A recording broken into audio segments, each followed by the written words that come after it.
Good morning, everybody.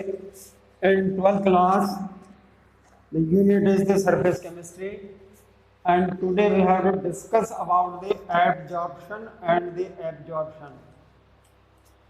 So, somewhat we have already discussed about the adsorption and absorption yesterday. Now, today we have to know the detail of the adsorption. So, first of all, what is the thermodynamics of adsorption? Thermodynamics of absorption.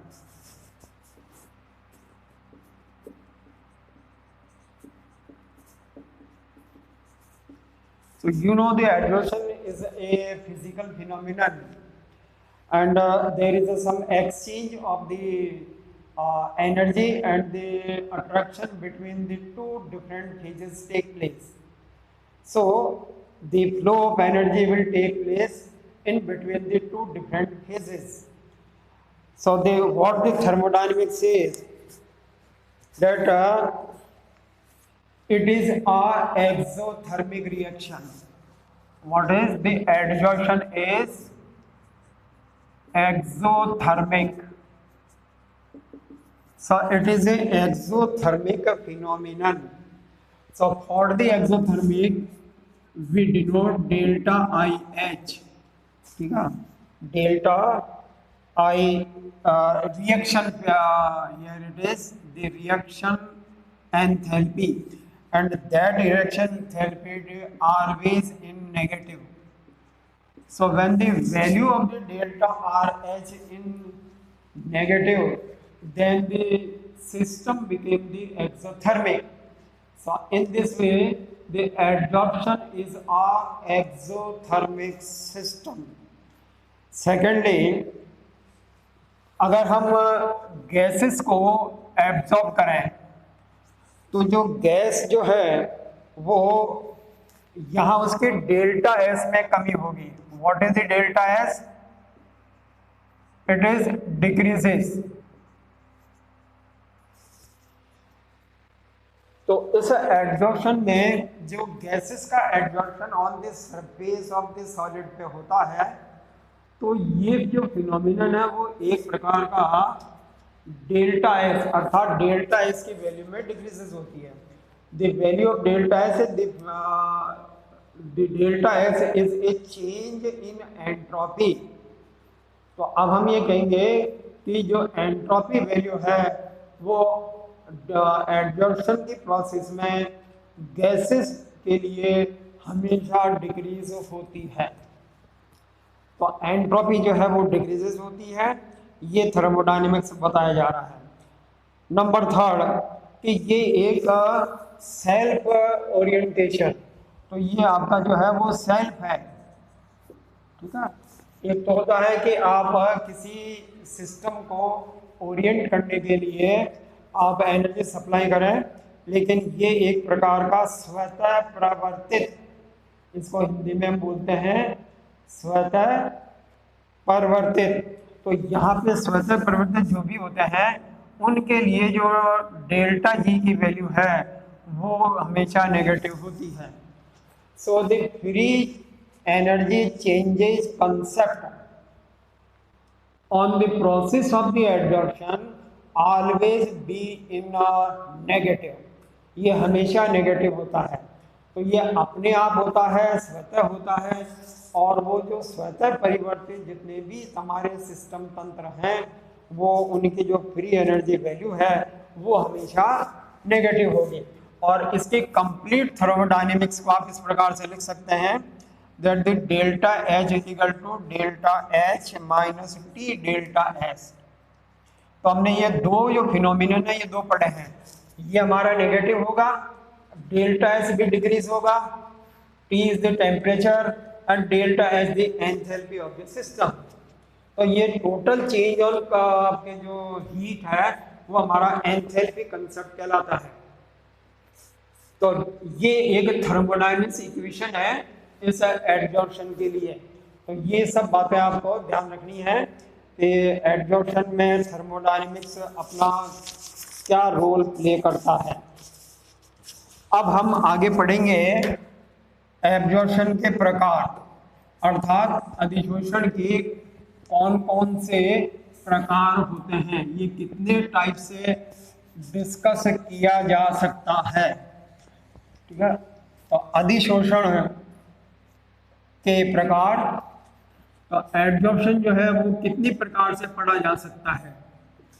तो first of all the physical and the wonder wall, इसको हम physical absorption भी कहते हैं, और इसमें जो है ना वो वंडर वॉल जो फोर्सेस होते हैं वो यहाँ पे एक्टिव होते हैं। तो अधिशोषण एक होता है भौतिक अधिशोषण। तो भौतिक अधिशोषण में ऊष्मा परिवर्तन बहुत ही कम होता है। हमारी डेल्टा एच की वैल्यू है, डेल्टा एस की वैल्यू है, या डेल्टा जी की वैल्यू है, उनमें जो चेंजेस हुआ है ये चेंजेस बहुत ही कम होता है, और ये सभी अवस्थाओं में तीव्र होता है, अधिक होता है। और इसके लिए क्या है कि दुर्बल आकर्षण बल, यहाँ हमारे वीक केमिकल फोर्सेस, जैसे वंडरवॉल है ना, ये वीक केमिकल फोर्स हो गया, और ये एक प्रकार का रिवर्सिबल सिस्टम है। So the physical adsorption is are reversible system. ठीक है, ये एक उत्क्रमणीय प्रकार का है। जब हम उत्क्रमणीय प्रकार से बोल रहे हैं, इसका मतलब ये हुआ कि पहले तो एडजॉर्प्शन होता है और एडजॉर्प्शन के बाद में फिर विशोषण हो जाता है। ठीक है, अधिशोषण भी होगा और विशोषण भी होगा। तो अधिशोषण और विशोषण के बीच में एक साम्य स्थिति आ जाती है। तो ये भौतिक अधिशोषण के कुछ प्रमुख बातें, प्रमुख गुण। और दूसरे प्रकार का जो होता है ये केमिकल होता है, केमिकल एडजॉर्प्शन। तो केमिकल एडजॉर्प्शन जो अधिशोषण होता है ये अधिक गहराई तक होता है और ज़्यादा प्रभावी भी होता है। तो इसमें क्या होता है कि जो अधिशोष्य पदार्थ है और जो अधिशोषक है, अधिशोषक तो हमारा हो गया ठोस पदार्थ जिसके सरफेस पे अधिशोषण हो रहा है, और अधिशोषक कौन हो गया, गैस पार्टिकल। तो गैस के जो पार्टिकल यहाँ पे अधिशोषित होंगे केमिकल में, ये रासायनिक उत्पाद में कन्वर्ट हो जाते हैं, अर्थात यहाँ पर प्रोडक्ट बनता है। तो प्रोडक्ट कब बनेंगे, जब रिएक्टेंट आपस में रिएक्ट करेंगे और उसकी जो रिएक्शन का जो रिजल्ट होगा वो प्रोडक्ट में कन्वर्ट हो जाता है, ये उत्पाद बनते हैं। जैसे आप कार्बन पर अगर ऑक्सीजन का अधिशोषण कराएं, तो ये हमारा कार्बन है, और ऑक्सीजन का अधिशोषण कराएंगे तो यहाँ पे CO2 फॉर्मेशन टेक प्लेस, अर्थात कार्बन डाइऑक्साइड गैस बनेगी। तो ये जो केमिकल एडजॉर्प्शन है ये अधिक गहराई तक होता है, अधिक गहराई तक। और जब अधिक गहराई तक होगा तो यहाँ पर जो है केमिकल बॉन्ड, मतलब स्ट्रॉन्ग केमिकल बॉन्ड, ये यहाँ पर स्ट्रॉन्ग केमिकल बॉन्ड, ठीक है, फॉर्मेशन होता है। इसलिए हमें यहाँ पर स्टेबल प्रोडक्ट प्राप्त हो जाते हैं। तो स्टेबल प्रोडक्ट प्राप्त हो जाएंगे। सिस्टम ये फिजिकल रिवर्सिबल है, तो ये सिस्टम हमारा हो गया इरिवर्सिबल, अर्थात ये अनु उत्क्रमणीय प्रकार का होता है। इसको आप बताएंगे इरिवर्सिबल सिस्टम, तो ये इरिवर्सिबल सिस्टम कहलाएगा। तो ये इस भौतिक अधिशोषण और रासायनिक अधिशोषण के बीच में क्या क्या अंतर है, आपसे क्वेश्चन भी पूछा जा सकता है कि ये भौतिक अधिशोषण के 3 प्रमुख गुण लिखिए, अथवा रासायनिक अधिशोषण के 3 प्रमुख गुण लिखिए, अथवा एक प्रश्न में ये भी बन सकता है कि भौतिक और रासायनिक अधिशोषण में कोई 2 अंतर बताइए, ठीक है, और इनका जो है वो आप उदाहरण भी बताइए। तो चारकोल पर जब ऑक्सीजन का या गैसेस का जब वो अवशोषण होता है, एडजॉर्प्शन होता है, तो वो तो हो गया फिजिकल। लेकिन यहीं पर जब कार्बन और ऑक्सीजन के बीच में जब अधिशोषण होगा तो फिर उस स्थिति में ये रासायनिक बन जाएगा और वहाँ पर CO2 गैस का फॉर्मेशन होता है। एक दूसरा एग्जाम्पल इसका और है टंगस्टन के साथ में, तो W+O2 = WO2 टंगस्टन ऑक्साइड बनता है, जैसे CO2 बनता है उसी तरह से। ठीक है, तो एक प्रकार से इसको हम बता सकते हैं कि ये भौतिक अधिशोषण जो है वो दुर्बल रासायनिक बल, ये प्रबल से होता है, और ये जो भौतिक है वो उत्क्रमणीय है और रासायनिक अनुत्क्रमणीय है। और एक बात और इसमें है कि भौतिक अधिशोषण में ये ताप के बढ़ाने पर घटता है। With the increasing in the temperature the physical absorption decreases. ठीक है, और ये जो केमिकल एब्जॉर्प्शन है ये with the increasing in the temperature it will increases, ये इंक्रीज होता है।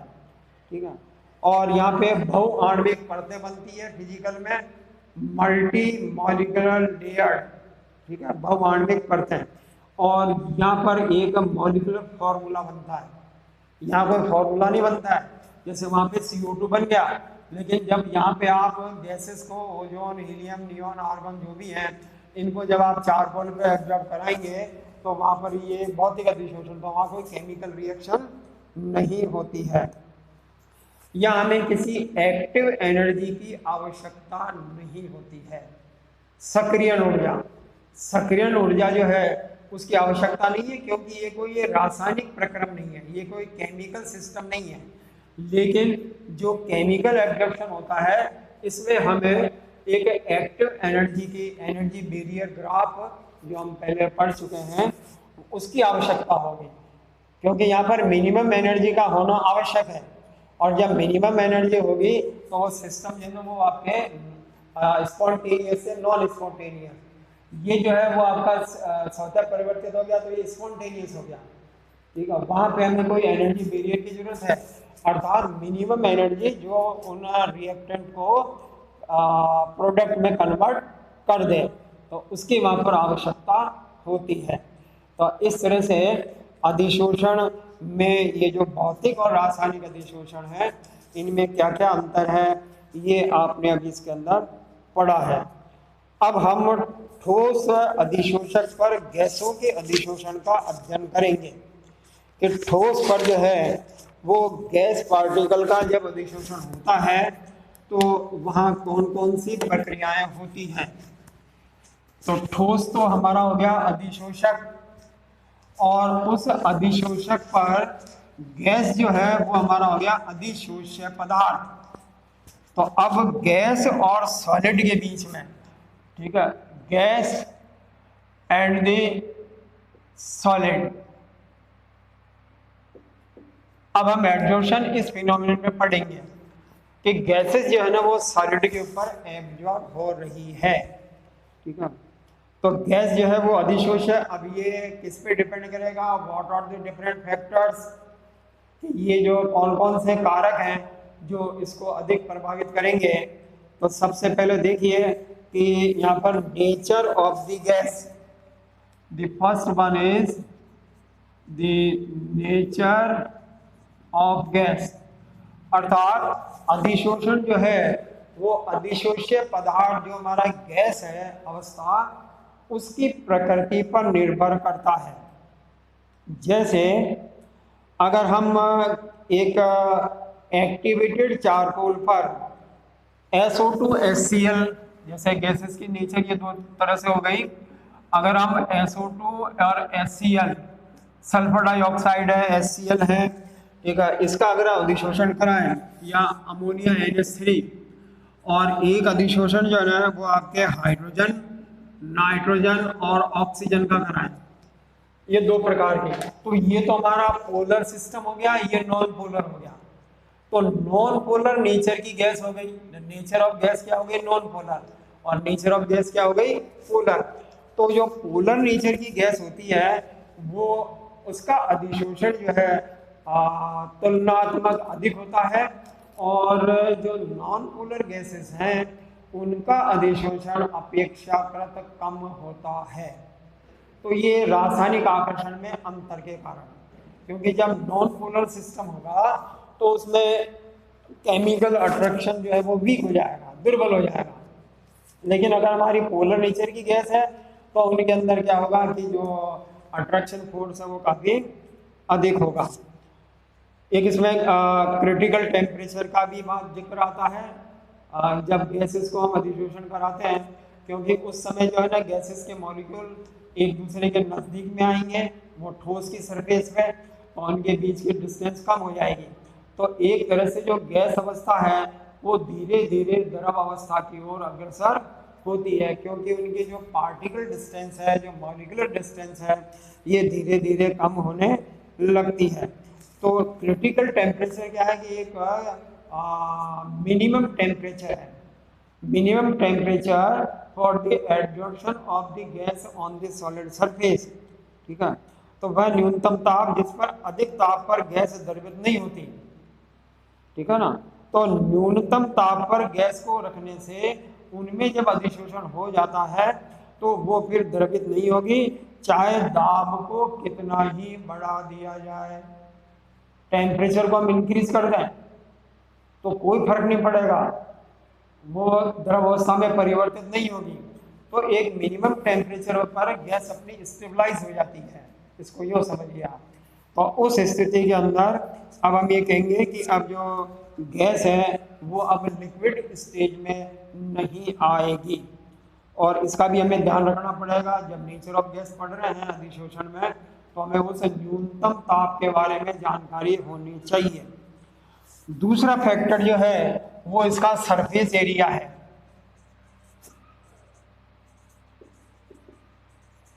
तो इसका जो सरफेस एरिया है वो क्या है, अर्थात जो हमारा अधिशोषक पदार्थ है, जो ठोस अवस्था है, उसका सरफेस एरिया कितना है। तो जैसे जैसे सरफेस एरिया इंक्रीज होगा तो गैस का अधिशोषण भी बढ़ता जाएगा, और अगर सरफेस एरिया हमारा कम हुआ तो फिर अधिशोषण की प्रकृति अधिशोषण की मात्रा वो धीरे धीरे कम होने लगेगी। तो एक तरह से हम ये कह सकते हैं कि अधिशोषण जो है वो सरफेस एरिया जो हमारी पृष्ठ सतह है उसके समानुपाती होता है। अब इसके एग्जांपल देखिए कि आप ग्रेनुलेटेड जिंक लेते हैं, ठीक है, दानेदार जिंक, ग्रेनुलेटेड जिंक।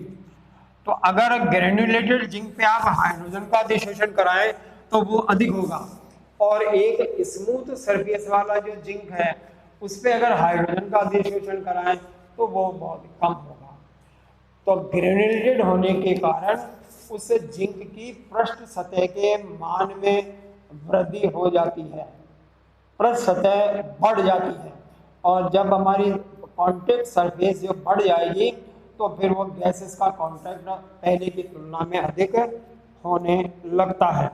इसका मतलब ये हुआ कि अधिशोषण जो है वो पृष्ठ क्षेत्रफल के समानुपाती होता है। अब तीसरा फैक्टर जो है वो है हमारा प्रेशर, अर्थात दाब, पी। तो दाब जो है वो इस गैसेस के अधिशोषण को ठोस अवस्था में कैसे प्रभावित करता है। तो यहाँ पर एक बताया गया है कि मोल फ्रैक्शन अर्थात x/m is directly proportional to the pressure. तो x तो क्या है, दी गई गैस की मात्रा है, और m जो है ना इसी गैस का मॉलिक्यूलर वेट है। तो x/m is directly proportional to the pressure. कहने का मतलब ये हुआ कि पृष्ठ सतह पर जब गैस का अधिशोषण हो रहा है तो उस गैस में अगर दाब में वृद्धि कर दी जाए, दाब में, तो दाब में वृद्धि करने से उसका अधिशोषण भी बढ़ जाता है, इंक्रीज हो जाता है। तो x जो है मास ऑफ दी जो है ना वो अधिशोष्य हो गया, और मास ऑफ दी है ना एडजॉर्बेंट का होता है अधिशोषण। तो अधिशोष्य और अधिशोषण इन दोनों के बीच का जो है ना ये रेशो है, और इसको हम अगर आपको इस तरह के इसको ग्राफ के द्वारा भी आप समझ सकते हैं। एक तरफ आप x/m रखिए और एक तरफ प्रेशर रखिए, तो ये ग्राफ कुछ इस तरह से आता है, ठीक है। और यहाँ पे जो है ना वो temperature constant, T should be the constant, ये हमारा कांस्टेंट होना चाहिए। तो कांस्टेंट टेम्परेचर पर ये इन दोनों के बीच में जो रिलेशन है वो हमारा ये है। ठीक है, दाब के बारे में। दूसरा देखिए, fourth factor about the temperature, कि ताप जो है ना वो टी इसको कैसे प्रभावित करता है। अब हम क्या करते हैं कि दाब को तो रखते हैं कांस्टेंट, प्रेशर को कांस्टेंट कर दीजिए और टेम्परेचर में वेरिएशन करिए, उसमें अलग अलग टेम्परेचर को बढ़ाते जाएं। तो अधिशोषक और अधिशोषित जो है ये दोनों ही फिनोमिनल मिलकर के अधिशोषण कहलाते हैं। और यहाँ पर ऊष्मा जो है आपको मालूम है कि अधिशोषण एक प्रकार का ऊष्माक्षेपी प्रक्रमण होता है और जिसकी वैल्यू जो है ना माइनस डेल्टा आर एच वो हमने पहले पढ़ी थी। तो ताप के बढ़ाने से अधिशोषण कम होगा। अब यहाँ पे इन्वर्सली प्रोपोर्शनल का रेशियो हो गया, तो x अपॉन m जो है वो डिक्रीज होगा कब, with the increasing in the temperature. तो इस तरह से जब इसके लिए आप स्टडी करेंगे तो अब हमारा ग्राफ जो है ना वो ये बनेगा x अपॉन m और ये t। तो अब ये ग्राफ इसका उल्टा हो गया, ये बिल्कुल जिसके अपोजिट हो गया यहाँ पर। ठीक है, तो टेम्परेचर को इंक्रीज करते जाइए तो ये आपका डिक्रीज होने लगेगा। तो ताप जो है वो इस प्रकार से अधिशोषण को कम करता है ताप के बढ़ाने पर। भौतिक अधिशोषण एक उत्क्रमणीय अभिक्रिया है और ये ताप के बढ़ाने पर घटता है, जबकि रासायनिक अधिशोषण जो है वो ताप के बढ़ाने पर बढ़ता है और सक्रियण ऊर्जा में वृद्धि होती है। रासायनिक क्रिया होने से x अपॉन m घटता है। जैसे जैसे केमिकल रिएक्शन कार्बन ऑक्सीजन के बीच में जब केमिकल रिएक्शन होगी तो CO2 बनेगा और जैसे जैसे कार्बन डाइऑक्साइड बनती चली जाएगी तो x अपॉन m की क्वांटिटी डिक्रीज हो जाएगी। तो इस तरह से ये अधिशोषण जो है वो टेम्परेचर डिपेंडेंट हो गया। ठीक है, तो ये अधिशोषण में एक फैक्टर और रह गया आपका, ये है इसका अधिशोषण का सक्रियण, एक्टिवेशन इन एब्जॉर्प्शन जिसको हम बोलते हैं, ये एक फैक्टर और है। अभी हम क्या पढ़ रहे हैं कि गैसों का ठोस पदार्थ पर अधिशोषण और उनको प्रभावित करने वाले फैक्टर। तो अब हम पढ़ेंगे एक्टिवेशन ऑफ एब्जॉर्प्शन। एक्टिवेशन ये एक फैक्टर और हो गया इसमें जो गैसेस के अधिशोषण को प्रभावित करेगा। तो अधिशोषक की अधिशोषण क्षमता में वृद्धि करना, तो यांत्रिक विधि से ठोस की सतह को खुरदरा बनाकर। ठीक है, जैसे हमने पहले जो ठोस पदार्थ जिंक था वो हमने स्मूथ लिया था और अब हम जिंक कैसा ले रहे हैं, दानेदार ले रहे हैं। तो हमने क्या किया कि उसकी जो सरफेस है उसमें चेंज कर दिया और इसे चेंज करने से उसके पृष्ठीय क्षेत्रफल में वृद्धि हो गई। तो यांत्रिक विधि से उसको आप जो घर्षण के द्वारा उसको आप ग्रेनुलेटेड बना सकते हैं। घूर्णन कर पृष्ठीय क्षेत्रफल में भी वृद्धि की जा सकती है। ठीक है, उसको आप जब बारीक पाउडर बना लें या उसको आप रोटेट करेंगे बार बार, ठीक है, तो रोटेशन करने पर भी उसके क्षेत्रफल में इंक्रीजमेंट हो जाता है। और पूर्व में अधिशोषित अशुद्धियों को हटाकर, जो पहले हमारी अशुद्धियाँ अधिशोषक में है तो अगर उसको हटा दी जाए तो फिर हमारा अधिशोषण भी बढ़ जाएगा। जैसे चारकोल को निर्वात में अधिकतम भाप में गर्म भाप में रखा जाता है तो जो हाइड्रोकार्बन है वो वहाँ से हट जाते हैं, वो बाहर निकल जाते हैं और इस तरह से अब हमारा चारकोल जो है वो सक्रियत हो जाता है और इसी को हम सक्रियत चारकोल के नाम से जानते हैं। तो x की अधिशोषण की जो मात्रा है और m जो है वो अधिशोषक की मात्रा है, ये इनके बीच में क्या रिलेशन है वो अब हम अगली वीडियो के अंदर पढ़ेंगे। अर्थात जो फ्रेडरिक का कर्व है वो आपको अगले उसमें वीडियो में बताया जाएगा।